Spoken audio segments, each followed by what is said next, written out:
ये मना किए थे ना, वहाँ हम नहीं गए। हमें वहाँ पहले बुलाया था अंदर आने के लिए, 3 महीने आप अंदर रहो सबके साथ। मैंने कहा वहाँ तो नहीं जाएंगे, क्योंकि वहाँ जाने का टाइम भी नहीं है और हमारे योग्य है भी नहीं वो वातावरण। फिर क्या हुआ, मेरे पास पहले ऑफर आया बिग बॉस का कि आप आओ। कहाँ? 3 महीने के लिए। मैंने मना कर दिया। फिर आखिरी के 2 दिन में, पहले 2 दिन में, आखिरी के बस 2-3 दिन पहले बोले अच्छा आप अंदर मत जाओ, तो जो अंदर जा रहे हैं उन्हें आशीर्वाद दे दो। मैंने कहा ठीक है भाई आशीर्वाद, तो पहले मैंने उसके लिए मना किया कि नहीं, उसके लिए भी समय नहीं है। फिर उन्होंने मेरे से एक बात कही, कलर्स चैनल वालों ने और बिग बॉस की टीम ने। उन्होंने कहा कि महाराज जी, यदि आप जैसे संत यहाँ नहीं आए, फिर ये समाज यदि बिगड़ती है तो जिम्मेदार कौन होगा? जब ये समाज बिगड़ेगी तो हमने तो बुलाया आपको कि आप आओ और समाज को सही मार्गदर्शन दो, आप नहीं आए तो समाज बिगड़ेगी, तो फिर जिम्मेदार कौन? तब मुझे लगा कि नहीं, यदि मेरे जाने से, मेरे सही दिशा देने से, जैसे पारस पत्थर के स्पर्श होते ही लोहा सोना बन जाता है। हमारे आज ही मैंने कथा सुनाई कि स्वामी रामानुजाचार्य जी एक वैश्या के बगीचे में जाके रुके तो उस वैश्या का उद्धार हो गया, और वैश्या जो पतित नारी थी उसका भी इस संतों के केवल दर्शन से उसका उद्धार हो गया। तो मुझे लगा कि मैं वहाँ जाऊँगा, 1 घंटे 2 घंटे में सबको आशीर्वाद दूंगा, अच्छी बातें कहूँगा, तो शायद इनका भी हृदय परिवर्तन हो जाए और जीवन में एक भक्ति की धारा बहे। तो मैंने वहाँ मेरा जाना क्यों जरूरी बन गया? मैंने मना किया था ना, लोगों ने कहा आपने मना किया फिर क्यों चले गए? भाई मैंने जहाँ जाने के लिए मना किया था वहाँ तो मैं गया ही नहीं। मैंने अंदर जाने के लिए मना किया था, जहाँ 3 महीने का शो, जहाँ अंदर घर पे जाते हैं ना, उसके लिए मना किया था। उन्होंने बोला अंदर मत जाओ, अतिथि के रूप में आओ। और मेरा काम क्या है? मेरा काम है कि सबको मार्ग दिखाना, और सबको मार्ग दिखाने के लिए यदि वो बुला रहे हैं, मैं बुलाने पर भी ना जाऊं, बार बार मना करूं, तो बताइए फिर वो भटकेंगे बच्चे रास्ता, तो फिर हम कैसे कहेंगे कि भाई तुम सही राह पर चलो? फिर तो वो ये कहेंगे ना कि हमने बुलाया तो था आपको कि हमें सही रास्ता दिखाओ, आप आए नहीं। तो कम से कम वो ये पलट कर जवाब ना दे सकें। लोगों ने मेरी निंदा की, लोगों ने मुझे भला बुरा कहा, मुझे बर्दाश्त है, क्योंकि मुझे पता है कि जो मैंने किया है उससे आने वाले वर्षों तक उसकी खुशबू समाज में रहेगी। कि आज बॉलीवुड जैसी गंदगी में, कम से कम सोचिए कि इतने बड़े शो में उन्होंने मुझे क्यों बुलाया? पहले तो ये विचार करिए। मैं वहां बैठा रहा और वो व्यक्ति वहां जो दुनिया में इतना पॉपुलर है वो खड़ा रहा।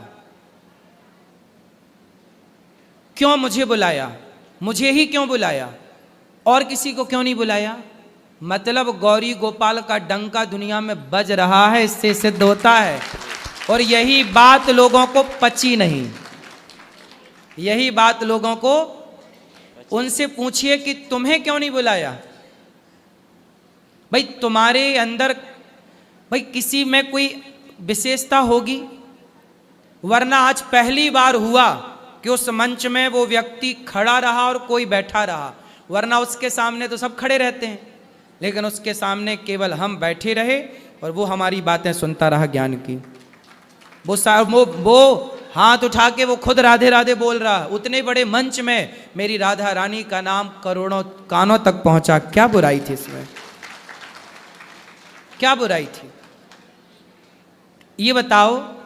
कलयुग केवल नाम आधारा, केवल एक नाम से अजामिल का उद्धार हुआ कि नहीं?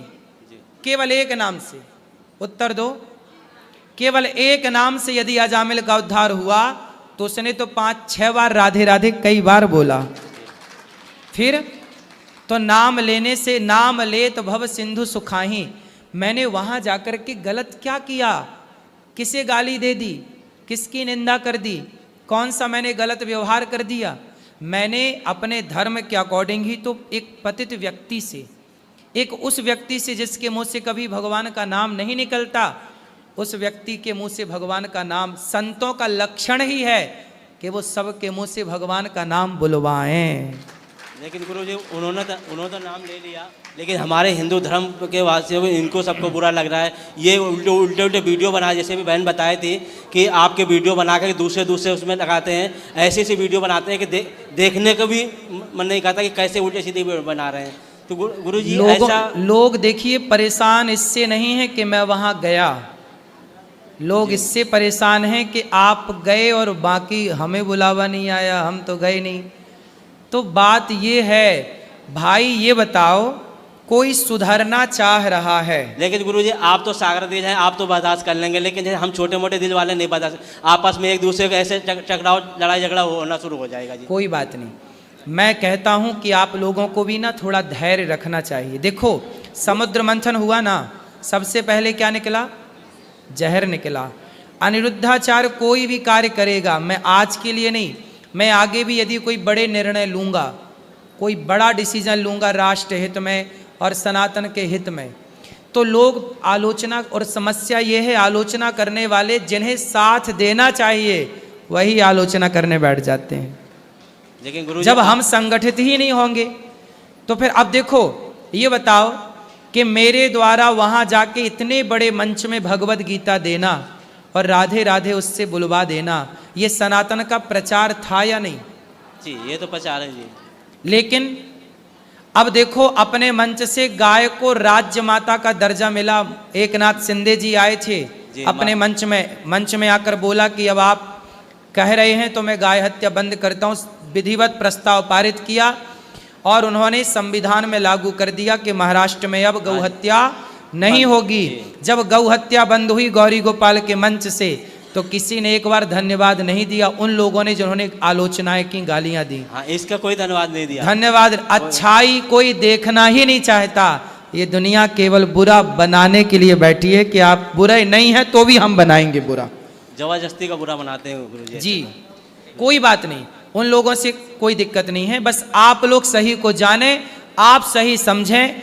आप सही समझ गए, हमें और किसी को समझाने की जरूरत नहीं। वो तो समझ गए, लेकिन गुरुजी ऐसा वीडियो डालते हैं, ऐसा करते हैं कि देखने को वो नहीं होता, ये होता है कि कहीं सामने मिल जाए तो इनको। अच्छा ये बताओ आप समझ लो कि अच्छा ये बताओ, आम की तरफ पत्थर फेंके जाते हैं जी, बबूल की तरफ क्यों नहीं फेंके जाते? क्योंकि उसमें कांटे होते हैं, आम में हाँ, फल होते हैं। यदि अनिरुद्धाचार्य की बुराई यदि हो रही है तो कोई बात होगी, इसलिए तो बुराई हो रही है।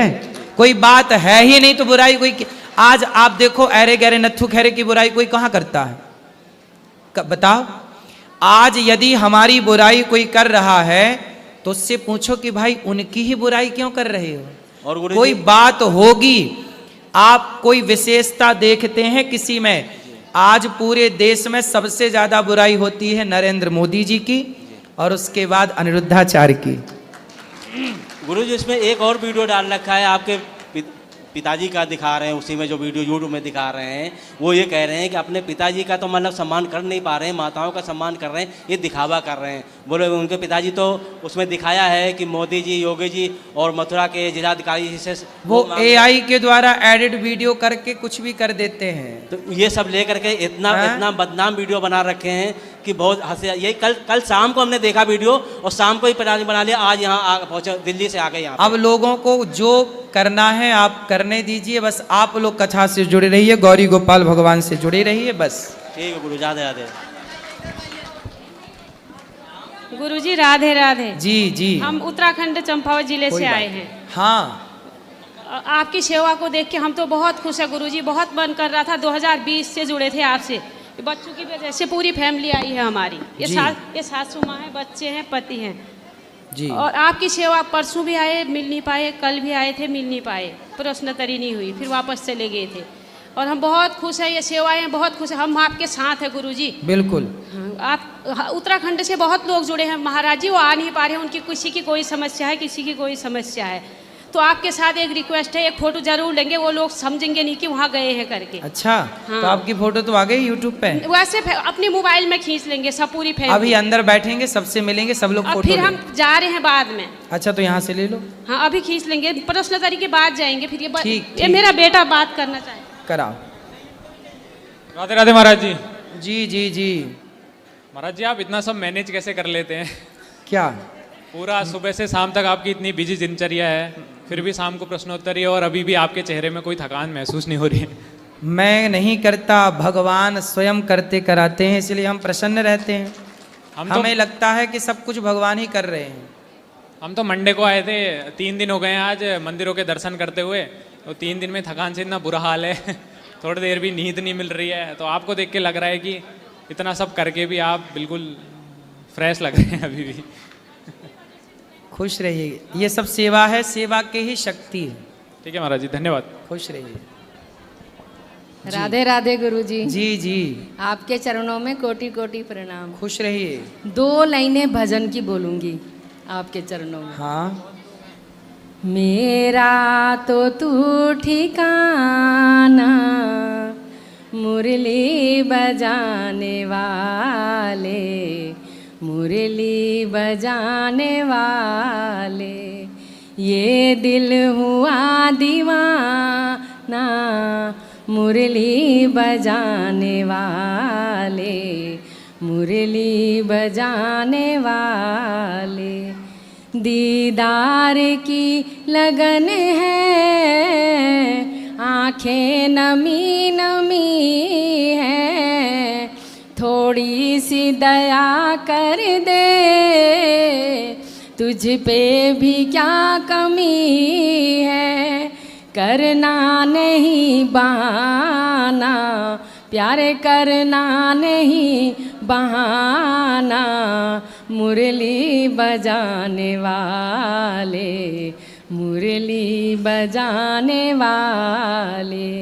दीदार की लगन है, आँखें नमी नमी हैं, थोड़ी सी दया कर दे, तुझ पे भी क्या कमी है, करना नहीं बहाना, करना नहीं बहाना, मुरली बजाने वाले, मुरली बजाने वाले। नजरें तेरी इनायत इस दासी पे अगर हो, तो प्यारे श्याम सुंदर दिल में मेरे सबर हो, सुन लो मेरा फसाना, प्यारे सुन लो मेरा फसाना, मुरली बजाने वाले, मुरली बजाने वाले।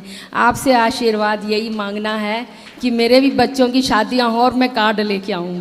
बिल्कुल, खुश रहिए। राधे राधे। राधे राधे गुरुजी जी। आपके चरणों में मेरा कोटि कोटि प्रणाम स्वीकार करें। खुश रहिए। मैं रायपुर छत्तीसगढ़ से आई हूँ, मेरा गांव का नाम है धानापल्ली।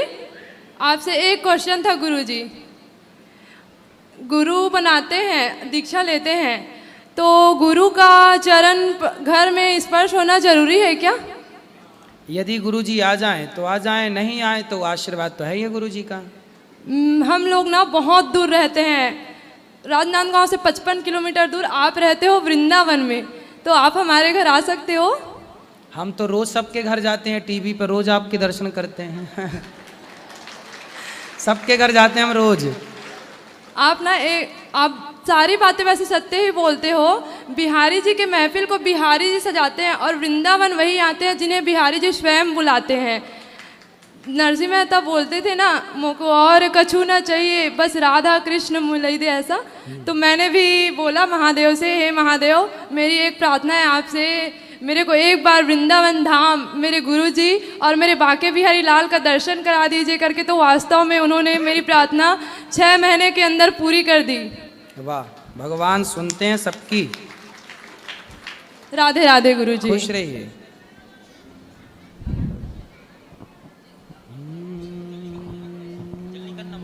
झारखंड के धरती से प्रणाम बाबा। खुश रहिए। झारखंड से आए हैं बाबा हम।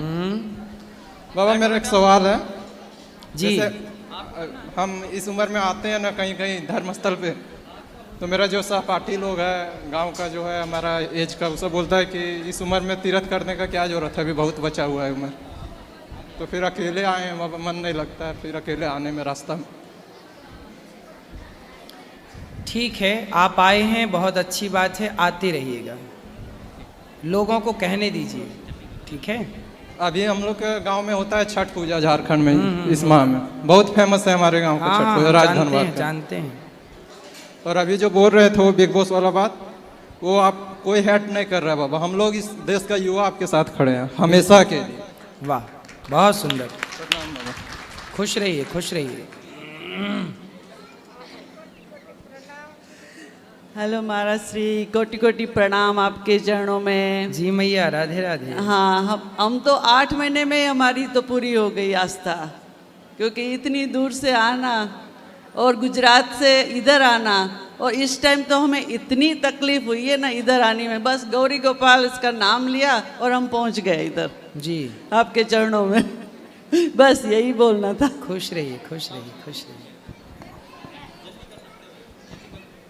जय श्रीमन्नारायण गुरुदेव भगवान। जय श्रीमन्नारायण। गुरुदेव भगवान के चरणों में दास का कोटि कोटि प्रणाम। जी गुरुदेव जी, माला जो बनाने के लिए ले गए यहाँ पे, वो खंडित हो गया है, एक दाना उसमें नहीं है जी, तो नया लेना पड़ेगा कि दूसरा ले सकते हैं आप, उस दाने को भी चेंज कर सकते हैं, केवल एक दाना को भी, या पूरा ले लें दूसरा। जी राधे राधे गुरु। खुश रहिए। गुरु जी के चरणों में कोट कोट प्रणाम। जी गुरु जी, जैसे मैं आपका मतलब यूट्यूब चैनल पे 2 साल से देख रहा हूँ। पहले गुरु जी जैसे मैं पूजा पाठ में ज़्यादा बिलीव नहीं करता था, लेकिन शादी हुई जब से मेरी वाइफ आई, वो पूरा धार्मिक टाइप की है, पूरा पूजा पाठ करती है, हर चीज़ मतलब। तो साथ में मैं भी अभी कंटिन्यू कर दिया हूँ, डेली जल देता हूँ सूर्य भगवान को, शंकर जी को, और हर चीज़। जैसे गांव में मैं गुरु दीक्षा लिया हूँ एक पंडित जी के थ्रू, तो वहाँ शिव मंत्र मुझे मिला है, शिव मंत्र मैं जाप भी करता हूँ। तो मेरा ये क्वेश्चन था कि क्या मतलब एक गुरु बनाने के बाद में फिर दूसरा गुरु किया जा सकता है क्या? जब गुरु मंत्र ले चुके हैं तो फिर क्या ज़रूरत है? कोई दूसरी चीज़ ये गुरु जी की भगवान की कृपा से एक बालक और एक बच्ची है हमारे, लेकिन जो बालक पैदा हुए हैं तो उनको जैसे पंडित जी लोग देखे तो बोले 27 नक्षत्र में पैदा हुआ है। तो हम लोगों ने पूजा पाठ भी कराया, हर साल जैसे शिव जी का हम ये करवाते हैं, सावन में अभिषेक वगैरह भी करवाते हैं। लेकिन वो 27 नक्षत्र के बाद से थोड़ा जैसे बिजनेस में काम करते हैं हम लोग, तो मतलब बिजनेस अच्छा चलता है, पैसा भी अच्छा आता है, लेकिन ऊपर लोन वगैरह चढ़ते जाते हैं, कोई मतलब गलत काम भी नहीं करते हैं, कुछ भी। तो वो मतलब वो ये ऐसा कुछ होता है क्या, 27 वगैरह से कुछ प्रॉब्लम? आप कथा सुनो भगवान की, सब अच्छा होगा। चलो इनको दो, बेटी को। राधे राधे गुरुजी। जी आपसे मेरा ये प्रश्न है कि वो भोलेनाथ भांग नहीं पीते, तो ये लोग कहते क्यों है कि भोलेनाथ भांग पीते हैं?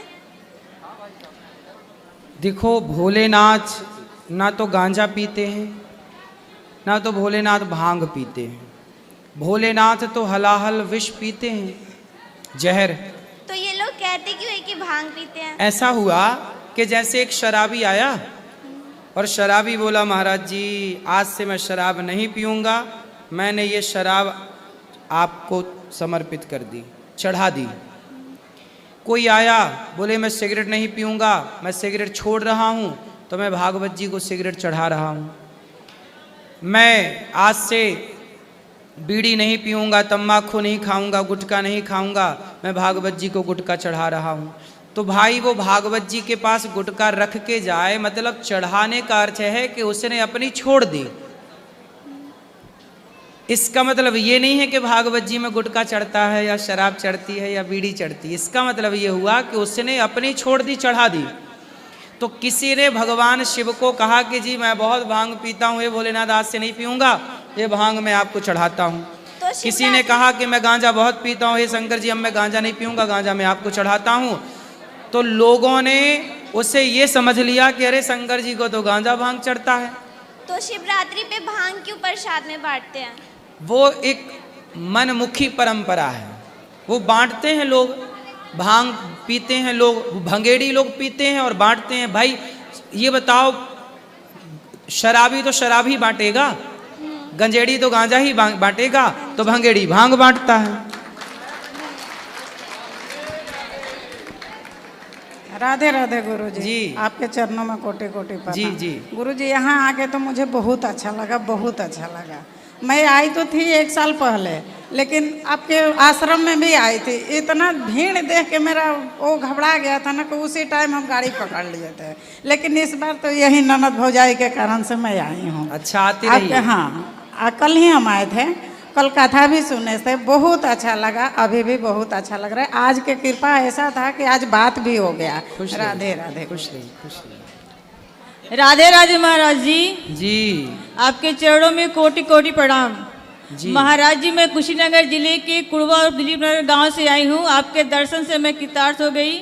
महाराज जी, वैसे तो मेरा कोई प्रश्न नहीं है, क्योंकि मैं आपके प्रश्नोत्तरी और कथाओं से जुड़ी रहती हूँ। पर मेरी दीदी का एक सवाल है, उनका बिहारी जी का बुलावा नहीं आया तो वो नहीं आ पाई।